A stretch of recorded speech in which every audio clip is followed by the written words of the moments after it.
Yes, people, what's happening? Welcome back to the channel and welcome to another live stream. And the Champions League has returned after its break. Chelsea are back in action tomorrow night as they take on Borussia Dortmund for the first time ever. This is the first time the clubs have actually ever met. Trip to the Westfalen Stadium or Signal Iduna Park. The yellow wall, 81,000 full capacity now for the first time since the COVID restrictions over in Germany. So it's going to be quite an intimidating atmosphere. Raheem Sterling's been ruled out. Dennis Zakaria, Kovacic, Fofana have all travelled to Germany. Whether they're going to play any part or not remains to be seen. So some positive and not so positive team news there as well. But ultimately, we really do need a result in this game. Results have been hard to come by in recent Premier League matches.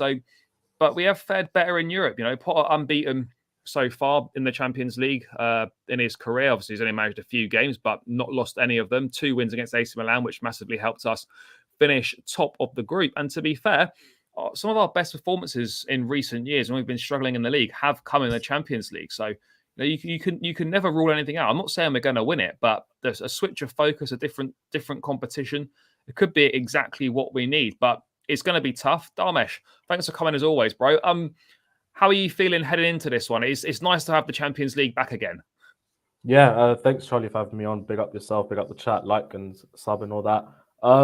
Yeah, man, I'm excited for the Champions League, man, because that's the sort of one competition where I can sort of trust Chelsea in a way, because given our track record of Europe in the past sort of 2 or 3 seasons, we've done quite well to combat sort of these tough away grounds that we've been to, and hopefully we can continue to do that tomorrow and sort of build momentum and confidence for sort of our run of form, really, because take Premier League form out of it. Champions League form is completely different, and we're a completely different team when it comes to that and any cup competition, barring the season, obviously. But yeah, man, I'm excited and low-key confident that we can get a result against Dortmund tomorrow. So yeah. Yeah, no, I hear what you're saying. I feel to an extent that playing in Europe perhaps actually suits us better. I don't know why. I just think that teams come out and play a bit more.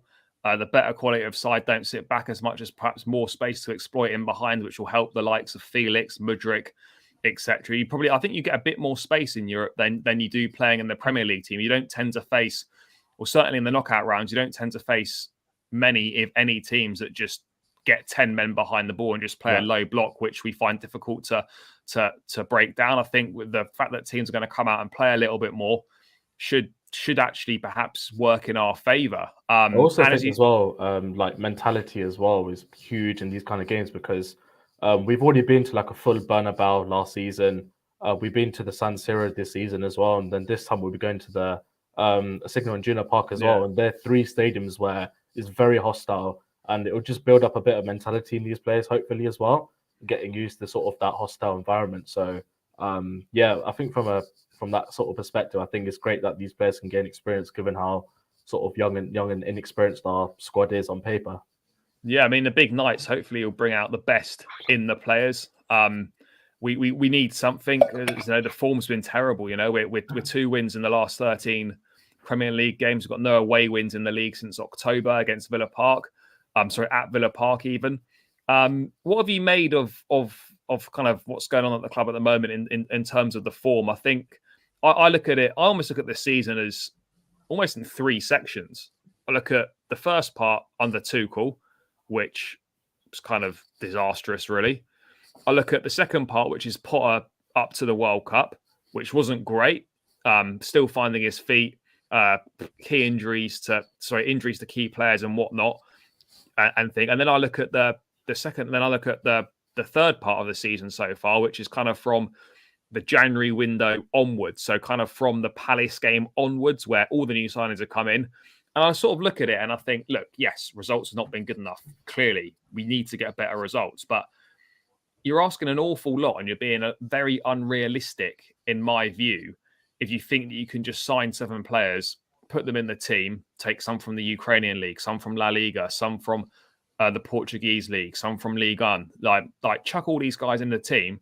Oh, and suddenly we should be instantly winning and playing good football. It just doesn't work like that. But people want the long-term project but they want the short-term results. But the two things don't coincide. And I'm fully aware that I can't just sit here and continuously back the manager if I don't have any tangible results to kind of to go with it. Like, you can't just blindly back something that isn't showing any signs of improvement. So I'm still fully behind the manager, but at the same time, I'm fully aware that he does need to give me some results for me to continue my backing. Otherwise, what am I backing here?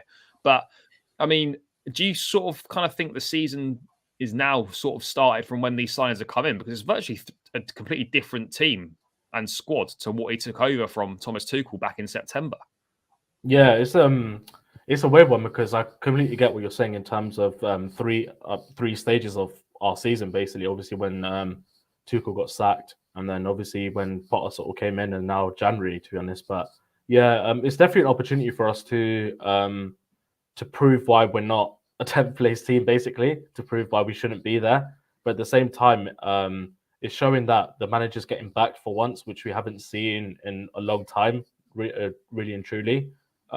Given how the treatment that Thomas Tuchel got from Abramovich, sort of after winning the Champions League, he only got given Saul and Lukaku to build on, and everyone thought we were going to be winning the league, including myself, to be fair. But I think that's more the fact Thomas Tuchel was better than these squad of players and made it look like these players are better than they are. But it's the first sort of window where you can clearly see the manager's been backed. He's sort of asked for these players. The structure's been there as well. Getting on Lawrence and also what's his name again? Ravel, that's it. Ravel as well. And Win Stanley's been massive in that as well. I know he was a bit before, but he's played a big part as well. Yeah, exactly. So it's good to see that there's sort of structure in right now. And when you have new of everything, like it's not all gonna just click at once. You don't expect that. If it does, brilliant. But most of the time, it just doesn't click like that, and you have to give these things time. Which is why I'm in the same. Feel the same about you in terms of Potter. To be honest, I'm like, I want to back you, but at the same time, it's like you need to give me reasons to back you at the same time as well, and see at least some progress. And we did see some progress against West Ham. I know it's a lot of doom and gloom because we didn't win, but what we do have to remember, there are some positives to take out the game. Like the first sort of 35 minutes, I can't remember the last time we played fluid football like that in ages. Probably Salzburg, maybe. Salzburg away, that first half. Exactly, that first half was so good. But this is something that we can build on, and hopefully Potter can implement these ideas and the players respect that and take it on board, and hopefully build on from there. But next season, I'll probably make more of a judgment on Potter himself in terms of criticism and stuff. Like he's bound to criticism now; he deserves it. But at the same time, calling for him to go it's just stupid in my opinion, because you backed him so much in the January transfer window. What's the point in getting rid of him now? Well, after 2 weeks of signing all of his players, and say the next manager does come in, let's just throwing them out there. Let's just say if it's like Hansi Flick, for example, whose name's been mentioned quite a lot. Like we don't know if he likes Mudryk, Felix, or Madueke. We don't know if he wants those kind of players in his team, and obviously he'll pursue with Havertz because of that sort of German connection that they have. But yeah, to get rid of him now is just completely ridiculous to me, and it's quite reassuring that Bernie and Nibali have come out and sort of said, yeah, we're going to back Graham Potter and stuff, and sort of reassured him that his job is not in trouble for now, which is promising to see. But I think us Chelsea fans have to accept where we are at the moment. I know loads of people saying raise the standards, but you can raise the standards as much as you want, but we're not at those standards right now. Exactly, we're not at the standards, and we're not going to fly up the table like just like that, are we? And we have to sort of put respect on those teams that are there. Like, for example, Newcastle, Manchester United, two teams, for example, where they're doing really well. Even Arsenal at the moment, they're flying at the moment. So, and it might take us to next season to get back to that level. It might take us more, but I do believe in the long run, this could actually help us. And it's what we've been asking for as Chelsea fans, is a bit of stability. And then when we get that stability, people don't want to back it. So it's like, what kind of fence and what kind of side you're on, if you get what I'm saying, Charlie. Yeah. No, it's a fair point. You know, people are wanting instant results, and they're wanting that with the long-term stability when the two things don't coincide. You know, it doesn't matter what people go on. We need a world-class manager in situ, and things would be better. It doesn't matter how good a manager you are. You will still go through difficult times. You look at Pep Guardiola and Jurgen Klopp as examples. In this Chelsea situation. If you say you had a Pep at Chelsea right now, he would be having similar problems. He would be going on winless runs of games for sure. Maybe not 2-13 or whatever, but there would be a similar patch of bad form under him. And then what happens? Do you excuse it? Oh, it's Pep, it's fine because look at his CV. It's like a bit of a double standard. Yes, you've got a better CV. Maybe it buys you.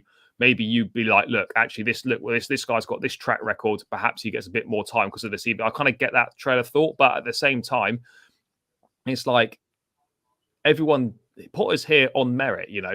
People don't understand that success is not just black and white. It's not winning and losing. Like, it's not if you don't win. If it's like if you win trophies, you're successful. If you don't win trophies, you're not. A very small amount of managers actually win trophies. Like if you look at Graham Potter's journey from the 9th tier of English football, going to Östersunds in Sweden, coming to Swansea, building what he built at Brighton. He's taken the scenic route. He's taken the long way up. Some very difficult challenges, far more difficult than the likes of Pep and Jose managing the best teams in the world with endless budgets. You could almost argue a better job in terms of how difficult it is to get to work your way up through that path. I'm not saying he's a better manager. Of course he's not. But actually, in terms of difficulty of the path and what he's had to do and what he's achieved in a relatively short space of time, like fair play to the guy. He's got his shot at a big time now, and he deserves a fair crack at it. And it really isn't helpful having people going like, you literally cannot go on Twitter without seeing people just all day, every day peddling their Potter out business. It's literally like he lives rent free in their heads all day, and all they're constantly thinking about as the manager. Like, I'm not saying you have to like Graham Potter. I'm not saying you have to think he's the right man for the club, but at least give him a fair chance and support the team and back the club and back what the owners are trying to do and back this project. Exactly. Ultimately, the owners think he's the right guy. They want him. Okay, whether they're going to be proven right or not, we'll find out in due course. But just support the club. It's in everyone's best interests for Potter to do well. By all means, constructive criticism. I'm more than happy to hear people's opinions on why he shouldn't be here. What a better alternative would be. What things that you don't like about him, and in a constructive way, but not this kind of nonsense like, oh, don't want him here, not good enough. The guy's not been given a chance. So just give him a chance. Yes, he needs to pick results up, but ultimately switching the manager, we know this, switching the manager doesn't work. It doesn't work. Not anymore, does it now? We've not been a Premier League winning team since 2017. And in the following 6 years, we have come absolutely nowhere near. From Conte, it's been a downward spiral where we've gone from a Premier League winning team, and now we're a team that just about scrapes into the top 4. That's where we're at, and we're a cup team right now. And you need, for the league, which we all want to desperately win, you have to have some sort of medium to long-term stability in the managerial position. Obviously, not just blindly backing it. There has to be some signs of progress and whatnot. But for me, in my opinion, right now of football, you cannot win the league changing the manager every 18 months to 2 years. It just doesn't work. But I mean, mate, how important is this week? Because obviously 3 draws in our last 4, still unbeaten. But we got Dortmund tomorrow night, and then we got Southampton in the Premier League on Saturday, who've obviously sacked their manager, Nathan Jones. So I predict could be a new manager bounce for them at the Bridge. But in terms of this week, could go a long way into shaping, I'm not saying from the board, but shaping Potter's kind of future in terms of like what the fans think. Because I do think that 2 negative results this week or a failure to beat Southampton at the weekend could turn a lot more people against him.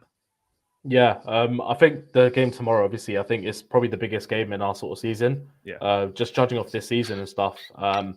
Like we should feel confident going against Dortmund. Like, why not? They're a decent team, but they're not like the elite of the elite. So we should feel confident enough to beat them. And our track record in Europe for the past 3 years has been absolutely sensational. So we should have every confidence to go in and beat Dortmund. And we're only at the round of 16. So, and obviously there'll be tougher tests to come up, but yeah, it's massive for tomorrow and massive for Potter as well, if anything, to sort of build some trust within the fan base and gain that sort of respect that you can do in the Champions League. And I remember you keep saying, man, he's unbeaten in the Champions League. We have to give him some credit for that.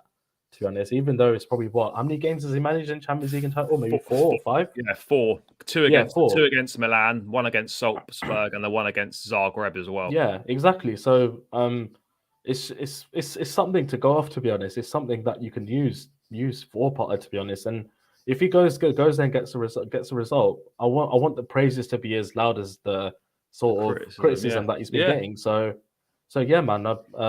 It is an important game. As long as we stop a couple of their players, which I do think we can, then I think we'll be fine. Bellingham's going to be one to watch. He's an absolute baller. He's been in sensational form in the Champions League this season. Julian Brandt has been good as well. The return of Sebastian Haller is a massive plus of Dortmund up front as well. He's going to be tricky to deal with. And look, they're a decent team. They've got some exciting players. You know, they've won their last 6 on the spin. They're not that you can get at them defensively. They're not the best. Yes, they've been keeping a few more clean sheets recently, but I do think that if we can exploit the space that they might leave, then we've got players in Mudryk, in João Felix, in Enzo Fernandez that can kind of take advantage of that. Yes, Father, big up, bro. Mate, out in Dortmund, enjoy yourself. But yeah, I don't know, mate. Let's move it forward. Potter's press conference came out with a bit of fighting talk, a bit of that dog in him that people are wanting to see a bit more of. Before we get to his comments, what have you made of kind of the criticism that people have been laying at his door in terms of, oh, he's not charismatic enough, oh, he doesn't get angry enough, oh, we want him to see this, we want him to say that. It's almost like they want like a bit of a robot in charge. I understand it. Look, I get it. Like I almost feel that like fans want the manager to speak and say certain things after a game or in a press conference or whatever it is, because they want the manager to echo their frustrations. But it doesn't really work like that. Look, we've had managers that kind of speak their minds, you know, are great in press conferences. Conte, Tuchel, Jose. Like not everyone's like that. People do the job in different ways. Potter's more of a reserved guy. He's not as outgoing. He's not as, you know, on the front foot in the media. Perhaps not as witty. He might come across as perhaps maybe slightly boring in terms of press conferences. You're not going to look forward to a Graham Potter press conference like you might have done to a Jose or a Tuchel press conference. But that's okay. You know, this guy's different. Let him do it his way. Don't stop trying to make him be something that you want him to be. You know, let him manage in his way. He'll get used to it. He'll perhaps start to speak a bit more like a Chelsea manager, quote unquote, should, and then we can go from there. But like, what good would it have done? Okay, he comes out and he slams the penalty decision and he gets a bit more angry, or he gets fined and he maybe gets a touchline ban. That's no good for anyone. Ultimately, you know, be frustrated, be annoyed about it, of course, but getting angry about it and risking those things it's hardly worth it. You can't go back and change it. So it's kind of irrelevant. I really don't understand why people are so bothered about what he says in the press conferences. Let him, as long as he gets the results on the pitch, the players buy into his methods, and he can produce winning football for us. I don't care what you say. Say whatever you want in those press conferences. It really doesn't matter. It almost feels like it's people kind of nitpicking, and it's another thing for them to add to their kind of armory for their kind of Potter out stuff. Yeah, you literally put it perfectly. I can't really add much to that, to be honest. But one thing I'd like to say is I think the criticism regarding that is kind of justified, but at the same time, being over the top about it is wrong in my opinion. And you're spot on about everything, mate. Honestly, I couldn't put it better myself in terms of what do people expect to happen? It's like they're not going to change the penalty decision, are they? And you want to see this sort of fight and Potter, which I get, but it's not going to change much, is it? So yeah, man, I echo your thoughts 100%, man. You couldn't have put it.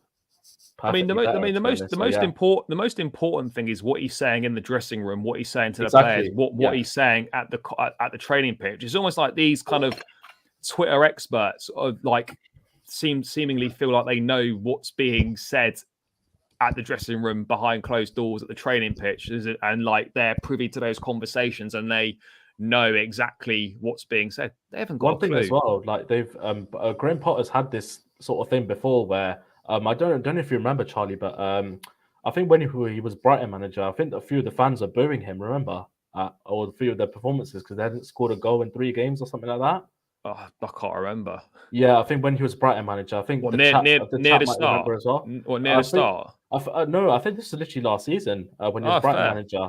Yeah, I think they hadn't scored or won in about 2 games or something, and there were boos on the pitch for how they're performing, and he dressed that really well. I can't remember the comments itself, but yeah, I'm sure the chat will know or remember I mean, I if that think happened. Yeah, Potter is someone that is clearly a very good coach, but he's not necessarily someone that comes in and makes an instant impact. I think, you'll notice the kind of the fruit of his work. I mean, I don't even know that's even a fucking saying, but I get what yeah, you're saying. Yeah, I I get what get you're saying. yeah, I can't really think of what it is, but you'll Yeah, notice the results of his work over a period of time. Like it like it will suddenly you just be like, bang, wow, that's a Graham Potter team. Like, but he doesn't come in and instantly make an impact. He's a good coach. He's meticulous in his methods. But one thing he doesn't do, and one thing he's not done throughout his coaching career, is kind of come in and make an instant impact. It's been a gradual process, like season upon season, and it's a readjustment for Chelsea fans. It's a readjustment in terms of like what we're used to, because a large percentage of the fan base, us included, have grown up only knowing Chelsea winning, and then a default reaction to not winning has always been to remove the manager. Now we're trying to move away from that. We've got new owners in that are backing the manager. They fully support the manager. They're going to judge him over years, not months, not matches. Yes, they want to see some improvements, but they fully believe in what he's doing, and he's going to be allowed the ample time to try and do what they employed him to do. And I think that's the right approach to take. yeah, Whether, as I said, whether Potter ends up being the right guy or not is kind of the proof will be in the pudding on that one. And we will hopefully he is. But if he's not, then he's not. But every manager deserves the backing, regardless of kind of what 100%. people feel about them. I just think people didn't had it in for me. I think a lot of people had it in for him from when he was appointed. It wasn't an exciting name. Hasn't won anything. How's he going to motivate players? Complete opposite to Chelsea, yeah. How are players going to respect him? What's he done? Like, I don't think. Yes, if Frank Lampard walks in the dressing room, yes, he might command the respect of the dressing room more because players in there would have looked up to him and idolised him as a player. Yes, if a Mourinho or a Conte or a Pep walks in, it's like, wow, these guys are the big dogs. They've done this and that, and maybe Potter hasn't necessarily got that wow factor, but just let him have an opportunity to kind of do his thing. But in terms of his comments today, I mean, yeah, I get annoyed about the questions about, oh, why isn't he angry? Why doesn't he do this? Why doesn't he do that? It's so boring. It's so boring. It is tedious. 100%. I now need to. Oh, this is it here.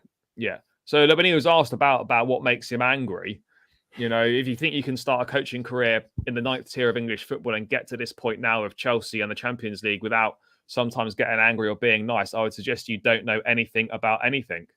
And then he went on to say on what makes him angry, apart from these questions. So I think he has got that in him. He has got a bit of charisma in him, a little bit about him to kind of bat away these questions and stuff. But I mean, what are your thoughts on his comments there? I mean, look, it's always nice to see a manager come out and kind of give the media a little bit, stand up for himself, show a bit of fight. It's always great to see that. But ultimately, I really don't think it's that important. Yeah, it's more exciting for the fans to see that. It makes better headlines. It makes better articles. It makes for a more interesting read or whatever. But ultimately, mate, do you mind what he says? I mean, to an extent, like I don't want him to speak in a defeatist way or whatnot, but ultimately, within reason, I don't actually mind that much what he says. Yeah, to be honest, bro, I'm not fussed. Honestly, I don't really care like these people do in terms of what he sort of says, as long as it's not sort of like openly admitting that we're shit, basically something like that, or trying to demotivate the players, which in my opinion he hasn't done. And it's just he's given a reminder of where he's been and where he's got to now in terms of Chelsea manager by just reading in between the lines in terms of the quotes by saying coaching in the 9th tier of English football. Bro, it was like County. It's like Northern Counties Division 1. He was, I think he was a university manager, wasn't he? Yeah, I think he was a player as well. Yeah, he was a player. I don't know how good he was, but yeah, but he started off as a university like manager, and then obviously I think that's when he went into the 9th tier of English football. Then I think it was Ostersund's, wasn't it? And then obviously Yeah, Swansea, and then Swansea, and then Brighton. and then Brighton now with us. So you have to put some respect in terms of what Bro, he's that's built some and journey. achieved. He So does that need is, some. He does need some respect on his name. All right, it might not have the trophies there, but I mean that is some journey to the top. You know, he's not. He's taken the scenic route. Yeah, exactly. Yeah, he literally has. Yeah, Mate, and he's it's like, taken a scenic route. But I mean, look, I like these comments. You know, he's shown a bit of fight, shown a bit of bite. And it is nice to see. I mean, just on Dortmund as well. You know, he was. Let me just bring this up. I mean, it's gonna be a tough test. It really is. But I don't know. Let me find it now. Is it this one? Yeah. I mean, Potter saying on the challenge ahead, knockout stage of the Champions League, absolute pinnacle, great test against a fantastic club, 80,000 fans here, wonderful occasion. We're looking forward to it and understand the challenge. Really excited for it, mate. We talked about kind of atmospheres that we've gone to in the past. San Siro, an intimidating atmosphere. We came through that. We went to the Bernabeu last season. Ultimately, we came up short, but we did very well. We acquitted ourselves well. We've been to difficult places. Ultimately, though, the team, even from the game against Milan and the San Siro in October, the team's completely different. It's virtually a completely different team that's gonna set foot on the pitch in Dortmund. How do you feel we're going to deal with the atmosphere? Because the yellow wall, 80,000 fans, there's not many like it in world football. It's going to be really tough, and it's important that we start fast and kind of try and silence that crowd as much as we can. Because if Dortmund get an early goal and the crowd get up, it could be a long night. Yeah, 100%. I think we just need to keep the ball to start off with for at least the first sort of 5 to 10 minutes. Get a feel for the game, embrace sort of the atmosphere and surroundings and stuff, and yeah, an earlier goal would be perfect and stuff, just to sort of settle the nerves. And yeah, just try and keep as much possession as we can, and try and frustrate the yellow wall, as they say. So it's possible. We've done that kind of thing before in terms of keeping the ball and getting early goal like we did against Milan and the San Siro. But one to mention as well.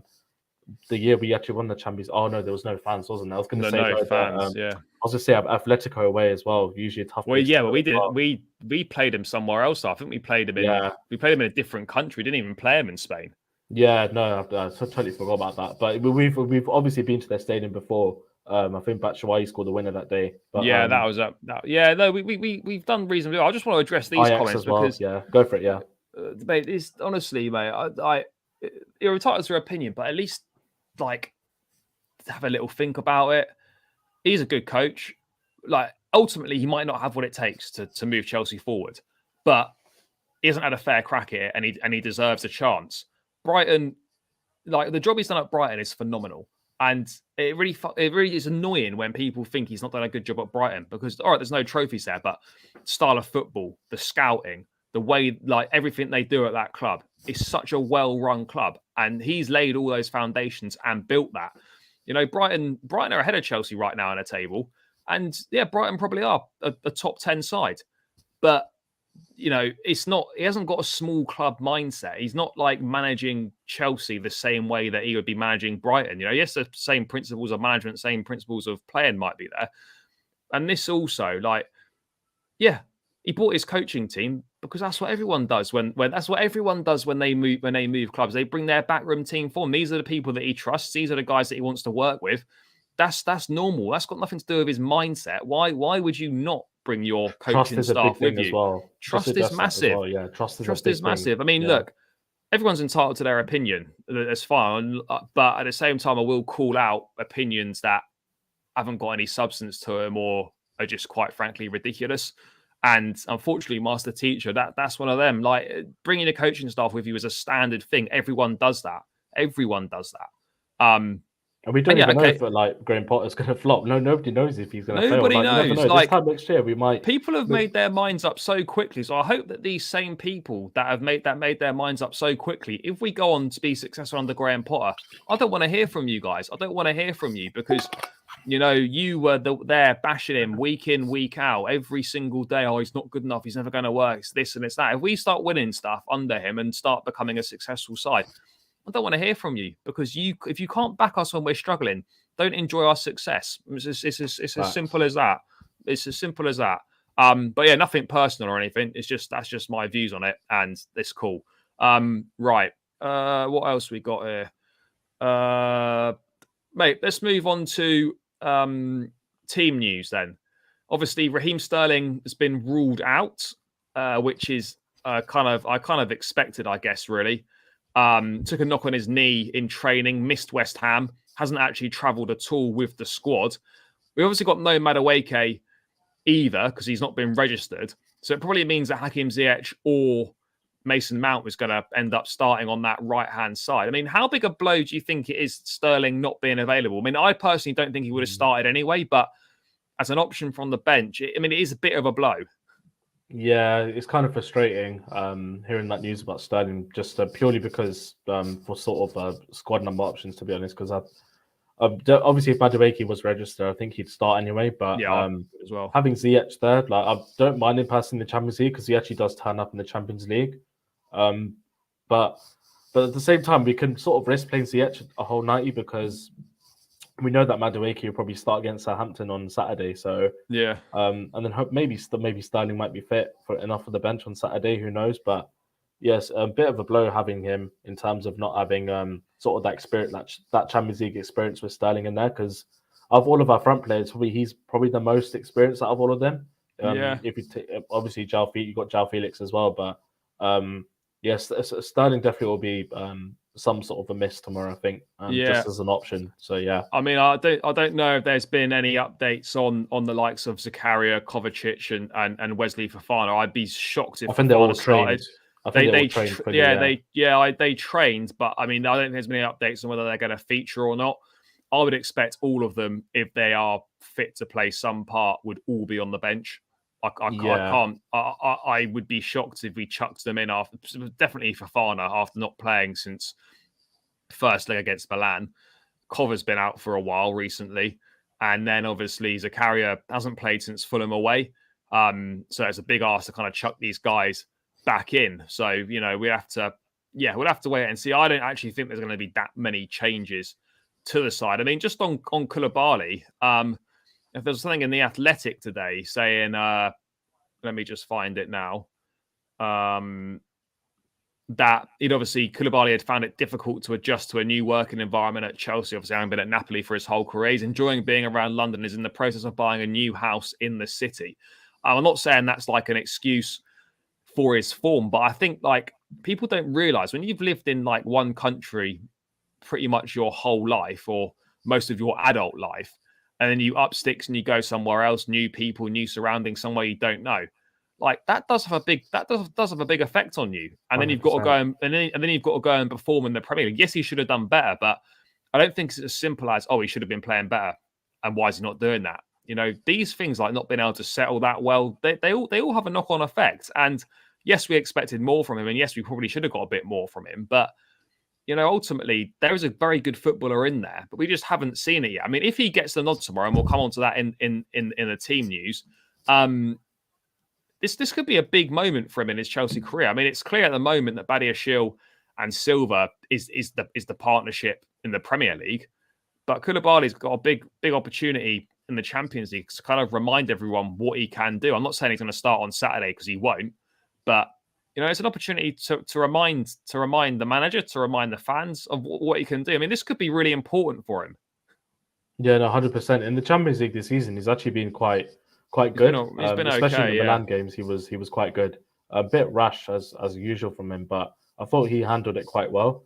And he's got Champions League experience as well, which is sort of priceless with the current squad we've got. We've only got maybe Azpilicueta, Thiago Silva, and Koulibaly, who have real Champions League experience. Mateo Kovacic as well, who's fit right now. So yeah, I think this is definitely sort of a turning point for him in terms of if he does get the start tomorrow, then he can sort of whisper to Gray Potter and say, "Oh, I should be starting the Premier League games, not Badiashile next to Thiago Silva." So yeah, it'll be interesting to see if he actually does start tomorrow or does play. I think he'll definitely play some part tomorrow for sure, whether that's off the bench or if he starts. But yeah, it's a massive opportunity for him. And yeah, just on that adjusting to lifestyle, 100% echo that, man. It's just yeah, if you have to move after so long, it's quite hard to adjust as well. And the fact that he likes London as well was sort of a positive for himself and probably his family as well.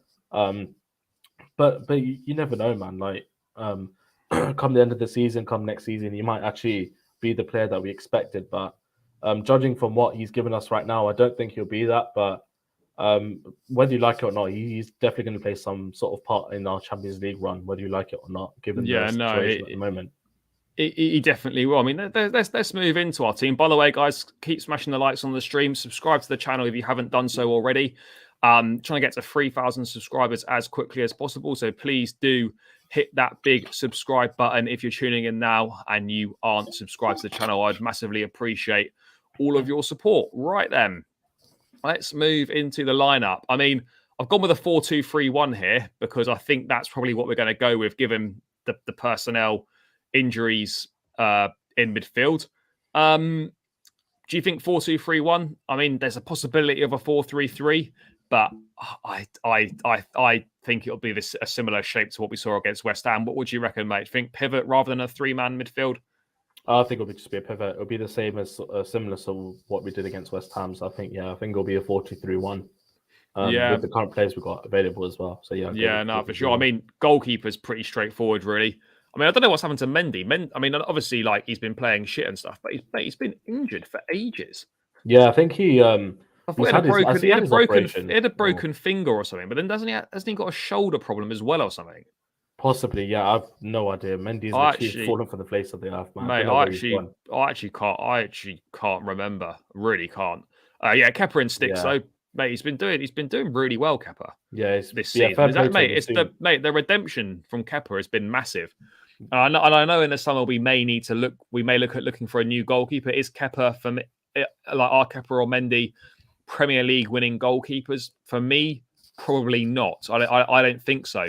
I don't know if we're going to look to bring in a new number one. There's been links with David Raya at Brentford, but I mean, is Raya actually any better than Kepa? I would argue. I think so, in my opinion. I think he is. Yeah, but is it a significant upgrade? Is what I'm saying. I don't really think it's a massive upgrade. It's not like we're swapping Kepa for Oblak or something like that. You know. Yeah. I don't think you put David Raya in goal, for example, that suddenly that's a Premier League winning goalkeeper.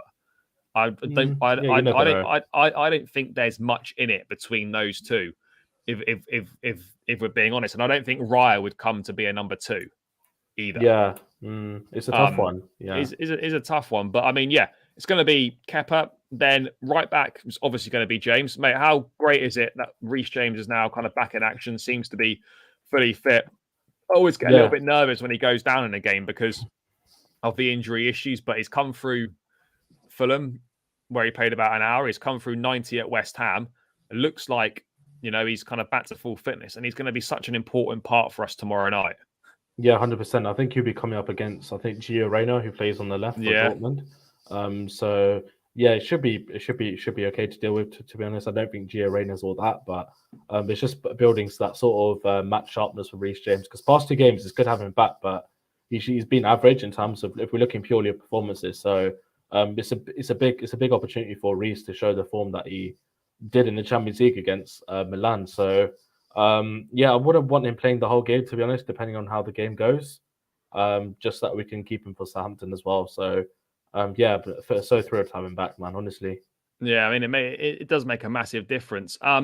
Mate, in terms of left back, then obviously Cucurella has been really struggling at the moment. What have you made of his start to life at Chelsea? It's not been great. What did you make of the fact that he was obviously booed as well at when he was subbed off? Yeah, the booing on Saturday. Yeah, I saw the video clip of the booing. It's not on for me. You can't boo players, man. That's just not right unless they've done something really, really bad to sort of upset the fans or go against the club. Like you say Lukaku, for example, but I think booing a player is just going to put their confidence even lower. Yeah. And yeah, I think it's just frustration from Chelsea fans that they've been wanting to vent out on. It's not just Cucurella has been performing badly, to be honest. But it's the same people that are booing Cucurella that continually support Mount, Havertz, etc., who have been performing shit for really weeks bad, for weeks on end. it's just hypocrisy and a complete double standard. Like, all right, I get it, match going fans, you know, they pay their money, they're entitled to express their opinions, but booing a player who is really low on confidence and is struggling at the moment is it's not helpful for anyone. It really isn't. But no, I do agree that he shouldn't be starting this game. I think it is time for Chilwell now. He got about half an hour against West Ham. He got a bit against Fulham. Even if Chilwell's ready for an hour, let's give him an hour, and Cucurella can play half an hour, or even Lewis Hall can come on and play half an hour if that's what's required. But I think it is definitely time for Chilwell to start a game again. Yeah, it'd be interesting to see how he links up with sort of Mudryk as well. If he actually passes him the ball this time. Yeah, that was one thing. You know, Cucurella just wasn't giving Mudryk the ball at all. And Mudryk can be a really important asset for us. We just need to get him the ball more. Just get this guy the ball more. But in terms of midfield, then one guy we definitely know is playing. Enzo. The centre backs, bro. Oh yeah, shit. Yeah, I forgot the centre backs. Obviously, Thiago Silva, 100%. He's in. I mean, mate, there's not really anything to say about him other than the fact that he's just an absolute legend and he's an unbelievable player. I mean, defies age every time. Defies age. He's going to be really important. Decision really to be made is whether it's going to be Koulibaly or Chalobah. Both. I mean, Koulibaly's not played since Fulham away, and Chalobah has played a bit more recently than that, but he's not been in the side much either. Now that Reece James is fit again. And he's been playing right back as well, yeah. And he's been playing a bit of right back. Oh, mate, this is a tricky decision because normally I'd go Koulibaly, but then Chalobah's not really let us down when he's played this season, or just when he's played for Chelsea in general. I think it is a big call, but for me, I'd probably just edge Koulibaly just on the experience factor. But it really is toss of a coin, to be honest. Yeah, I'd probably edge Koulibaly. I think given the fact that he'll be coming up against Haller as well, who's quite physical, potentially. And I think we'll need that sort of physicality in the game and that experience. So I'd personally play Koulibaly for tomorrow. Obviously, Badiashile would be perfect, but obviously that's not possible. Yeah. So I'll probably go with Koulibaly. I think Koulibaly just for me, kind of just based on experience, really. But again, as I said, it's a toss up, and I don't really mind either. I just think the experience factor might just be the deciding factor. I think Mukoko starts for Dortmund. He's out, mate. He's injured. He's out for 6 weeks. Yeah. Midfield then. One of those players, definitely Enzo. I mean, guys come in, mate. What a player we've got on our hands. I mean, he already looks worth every penny just from 2 games. You can tell his class on the ball. He's intelligent. He's forward thinking. His first thing is always to get the ball forward. He's got great range of passing. He links play up nicely. He can get stuck into a tackle as well. I mean, this guy's got everything, and he's not even playing his best position either. It's what we've been deprived on in midfield for so many years. It's just so great to watch him play and actually watch a good midfield player do his thing. Yeah, no, definitely, bro. Like, we've missed that sort of player for a long, long time. And he's not even playing his best position, and he's playing really well. So, I just hope we're not sort of too reliant on him in a way where we sort of overplay him and over sort of do it with him. Well, which I understand at the moment we kind of have to, and he's sort of just been made to sort of play really in terms of play a lot given the situation, and would have been nice to ease him in, but given the quality that he's got, man, you can't really ease him in that way. He just walks straight into these probably quality any players like Enzo, like Felix. When you're like bordering on world class, you don't need an adaptation period. Like, 100%. You just come in and you just hit the ground running. And I mean, I just hope he doesn't get injured at any point. That's the key. We just need to make sure hope he doesn't get injured. Manage him a little bit. Like, even if we're cruising safe with 2-0 up or something. Yeah, take him off. I definitely would take him off. Like, because at the end of the day, it's 2 days resting at Southampton. That's true. So, exactly. So, you know, I'm not saying we're going to have half an hour in Southampton. Of course we're not. But if there's an opportunity to rest him, to rest ahead of the weekend, then we absolutely should be taking that. In terms of the midfield now, then obviously in that pivot, you've got options of Conor Gallagher, you've got options of that's about it really, because I don't think Cover and Zakaria are going to be fit to to play at all. So for me, it's very much going to be a continuation for Ruben. I mean, obviously, last time out against West Ham was his first minutes since before the World Cup. He got injured in the first 5 minutes of that game up at Newcastle, last game before the World Cup. Hadn't seen him since. Felt all things considered, mate, I actually think he did pretty well against West Ham, and it was it's something to build on for him. Yeah, 100%. Yeah, Ruben Loftus-Cheek for me goes in the starting lineup for tomorrow. Him and Enzo complement each other quite well, and I think he'll come back there in midfield quite well because I think their last game, just looking now, they played obviously Bellingham and I think they played Emre Can and Royce in like a midfield sort of three. Can at the moment, Emre Can's actually playing really well at the moment. He's playing really well. Yeah, so to combat both of them, I think Enzo Loftus-Cheek will be sort of ideal for what we have. Again, that physicality in midfield we need, and I think with Ruben being able to keep the ball well as well, I think that will help us quite a lot. But the only thing that worries me is just going forward with Ruben. That's it. Just same old with him. Just takes too many touches when he gets up the field. Yeah, I think he was a bit rusty, but but I definitely think him and Enzo played well together. I think he deserves another start. Yeah, I do as well. I mean, I think he deserves another start, and I think he will start because of the options we've got, basically. Yeah.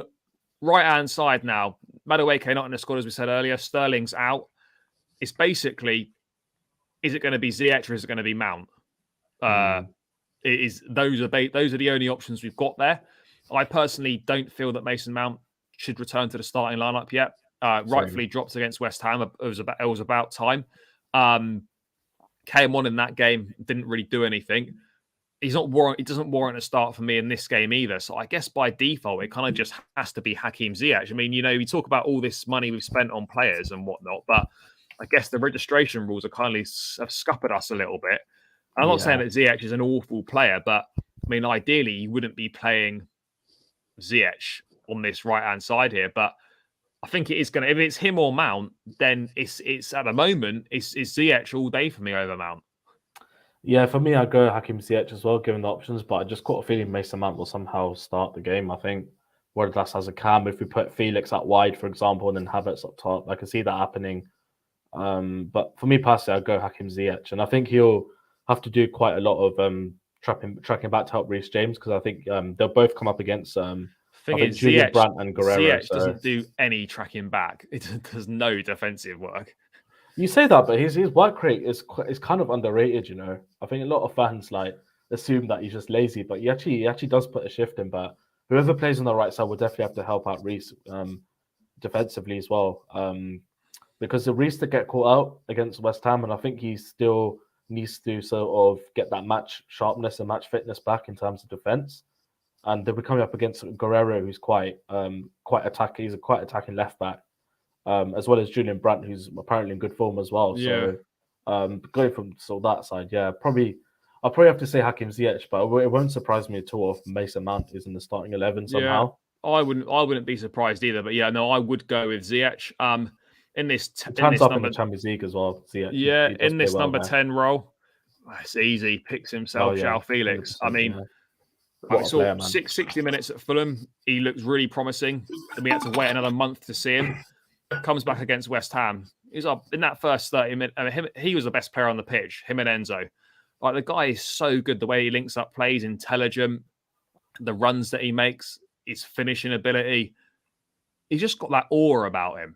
100%. Man. I'm not saying he's going to be our Eden Hazard, but he reminds me a bit of Hazard in the way that he does things, his dribbling, his passing, his intelligence. Has a swagger about him as well. All these things. Got a swagger about him. Mate, I know it's been 2 games, one and a bit games. Mate, I'd sign him on a permanent now. I'm already convinced. I don't need any more convincing. Yeah, bro, I'm 100% the same, man. I think if we do get him over the line, it'd be fantastic because he's just that X factor player that we've sort of missed as well. And when we signed Kai Havertz, I think everyone thought Kai Havertz would be this kind of player. Yeah, this is what we thought Kai Havertz would be, but no chance. Felix is he's so good, man. Like the flicks, the turns, the passing, the link up play, the movement. I think the big thing is the movement. I think the movement, he just understands how to play the number 10 role, in my opinion. So, I definitely would start Felix, man. He should start every game for us that we have. Mate, do you think basically a lot of it's going to rest on kind of how well he plays tomorrow. I'm not saying we're reliant on him to do something, but if he plays well tomorrow, that massively improves our chances of getting a result. Yeah, 100%. Because the sort of the service and creativity will come from him, and if that's not there tomorrow, for example, if he doesn't have a good game, then where do we get the creativity from? We're Apart from struggle. Enzo, probably, but Enzo will have to do some of the defensive work. So, I do trust Felix to have a good game because he's one of those players where you just know that he'll play so well. Like it's even like Enzo, Felix, and probably Thiago Silva, probably the three players that you just know, like the spine of the team. They'll just give you a performance. Exactly, yeah. I'd say Reece at times as well, but we sort of haven't seen that at the moment. But I think over time, given the injury he's had, we'll see. But yeah, man, João Felix, man, yeah. How much would it cost him to get him? Is it 90 million? I don't know really. I mean, Atletico Madrid supposedly want like 140 million euros for him, but we definitely won't pay that for him. I think Chelsea supposedly are confident they could get him for around 80 million pounds. I hope which so. would be chucking the player in there as well too. Which would be unbelievable. I mean, to be honest, I know these player things never seem to work, but we have got players that we could offer them in terms of Ziyech, in terms of Pulisic, in terms of maybe Aubameyang. Maybe Aubameyang as well. Like we have got players that they may potentially be interested in, but the chances of a swap deal working out are so minimal. But yeah, I think we've got to try and do everything we can to get Felix on a permanent. Mudryk definitely play on this left-hand side. I really like what he offers. His pace, his directness, his dribbling ability, his passing. Obviously, he was in the game a bit against West Ham, but he just didn't get the ball enough because Correa wasn't passing it to him. So I'm really excited to see how Chilwell and Mudryk are going to link up on that left-hand side and kind of see what they can do, because Mudryk, for me, is one of our most dangerous players. If we get him the ball enough, he will make something happen. I mean, it was a much better performance than his Fulham performance against West Ham. We're still building his minutes up. Whether hopefully he's ready for a full 90 in this game, or at least 75 or 80 minutes as we build his fitness up. Obviously, having not played since November, with the Ukrainian league going on pause, he's been in really good form in the Champions League group stages for Shakhtar. It's kind of what put him on the radar almost. It's a big night for him tomorrow.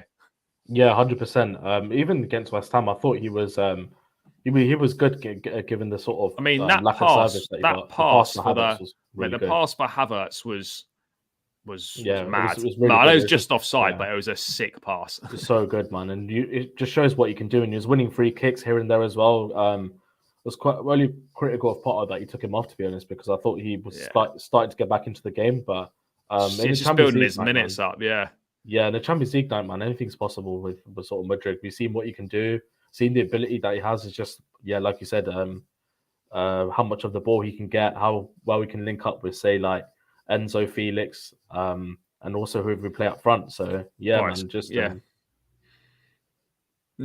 mean, I'm excited to see what he can do. Zach Gaming, Datro Fana's not playing tomorrow because he's not in the Champions League squad because we didn't register him because we didn't have enough spaces. So essentially, there's only one choice at striker. Is Kai Havertz. Is it just Havertz we got? Yeah, because Datro's not in. Aubameyang's not in the squad either. I mean, I suppose what you could potentially do if you really wanted to, you could play Gallagher or Mount as a 10 and play Felix as the centre forward. But we know that Felix plays better off a striker, and I don't think we would see that. I think it's clear that Potter will go with Havertz. Mate, for you, it kind of obviously it's going to have to be Havertz whether we like it or not. I mean, Havertz is probably better than having Felix as the central striker with a Mount as a 10. Would you agree on that? Yeah, I probably have to say, judging on your question, I probably have to play Havertz, to be honest. I don't want to play Havertz, but okay. I thought we said you wanted to. I don't want to, but we can't. We have to. Yeah, and like he's coming up against a Bundesliga team, so who knows? We might see the Leverkusen. Yeah, maybe. Knows, But yeah, it would be important as well to see how he sort of gels with these players as well at the same time. Because I thought against West Ham, like he wasn't great, but he looked a little bit. He was a little bit. It wasn't as bad as he normally is, which is not saying much. But it was a small improvement. Yeah, it was a small improvement. Who knows? Like the link up with sort of Mudryk and Felix could work out for him, could service him a little bit more. But if we get chances, man, he has to take these chances, man, especially against a team that he knows well as well. So yeah, he just has to turn up. It's got to start turning up now, because like that's we what you pay the money for. We need him to do something. What you do if Havertz gets you put Felix in centre forward and you move maybe a Mount or a Gallagher into a 10, or you bring on a Kovacic and you play Enzo as a 10. Yeah. There are a few kind of options there, but I think mate, with the players who've got available, to be honest, I think bar the centre back choice, that team is pretty much. I still think Mount starts somehow, man. I don't know why. Just don't see Potter benching Mount for 2 games. I can see him sort of either not playing tomorrow, but then start against Southampton. I think I reckon he's more likely to start against Southampton than he is in this game. But yeah, you can never rule these things out. But it looks. That on paper. The team's it's not terrible. Yeah, we're missing a few names that would make it better, but I think that team's more than good enough to go to Dortmund and get a positive result. Mate, to 100%. Round out score predictions, obviously no away goals now. That came last season. That was introduced. So the score is basically just going to be the score. No permutations attached to it. Obviously, the aim is to stay and to make sure we're in the tie. Yes, it would be great to win, but for you, mate, as long as we keep ourselves in the tie, even if we got a score draw or a goalless draw, like that, you'd have to say it's probably a positive result, and we're still in, and we'd still be in the tie. I think that's the most important for me. Yeah, as long as we don't sort of lose tomorrow, I think we've got a real chance. So, yeah, what do you want, my score prediction or? Yeah, score prediction, mate. What are you thinking? Oh, this is hard. Okay, I'm gonna go with the 2-1 Chelsea win. I do think. I'll probably say 2-1. My gut's saying 2-1 to Chelsea. Yeah. What about yourself, mate? Yeah, I do you know what? I feel the same, to be honest. I just fancy us to. I don't know what it is about Europe. I've got a bit of a better feel about us. I feel more confident about this game than I do about Southampton.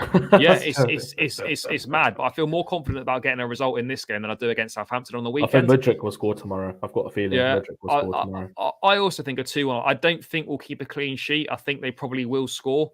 But I've got confidence that we've got the quality and the ability at the top end of the pitch to fashion ourselves a couple of chances and hopefully put the ball in the net. But it's important how we react. If we go ahead or we go a goal down, the reaction is going to be really important. So I'm going to be also looking out for that. But ultimately, as long as we get a positive result, that's the most important thing. Yeah, Sterling is unavailable. He's not travelled. He's injured.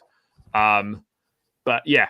Let's see what happens in this game. But yeah, as long as we can get a positive result, if there's a decent performance to go with it, great. But the result is all that matters. I just want results now. We're in a tough time. We're betting a lot of new players in. Guys are still coming back from injury. Results over performances all day long. So let's hope for a positive result in Germany tomorrow night. Guys, it seems like a good place to round out. Thanks so much for getting involved in the chat as always. Please make sure you smash the likes on the way out. Subscribe to the channel if you haven't done so already. We'd really appreciate all of your support. Would mean a lot to me, and it would really help the channel out as well. So please do that. Dharmesh, thanks for your time as always, bro. Really appreciate it. Guys, make sure you follow Dharmesh on Twitter. Link in the description, and it's on his screen name as well. So drop him a follow on there. Also, actually, guys, you can follow me on Twitter as well on my screen name. About 30 odds away from a K now, which has taken a while to get there because I haven't used Twitter that much. But now I'm using it again. The followers have started to creep up. So yeah, give me a follow on Twitter as well as I head towards the 1K mark. And yeah, guys, I'll be back tomorrow after the game with Pice for some match reaction. So make sure you come and tune in for that one. But yeah, until then, take care. Up the Chelsea. Catch you tomorrow.